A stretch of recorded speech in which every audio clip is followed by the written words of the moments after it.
So this is a quick video to show how to create a time-dependent hierarchy in Anaplan.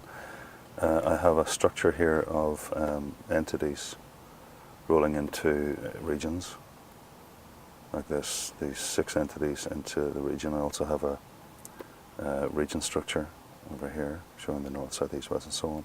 So what I want to show is how, first of all, I decide this exercise is going to split a P&L into organic versus acquisition, depending on how long each entity has been in the state of acquisition.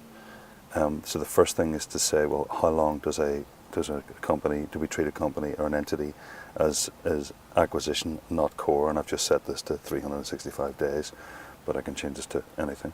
I then say with the entities, I then tell the system when each entity first becomes an entity, as in its start date, and that's the point at which the clock will start running for the 365 days over here.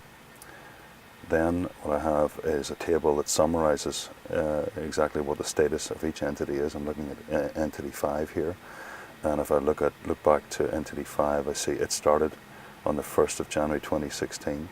So from that point onwards, for 365 days, this table will ensure that status flag is acquisition. After that point, and you should see this to the right here, here we go.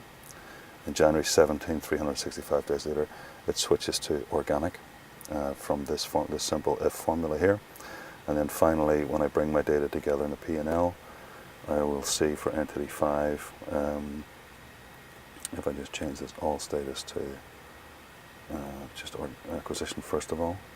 So I will see all of its transactions from Feb 16 up to, should be December 16 as acquisition.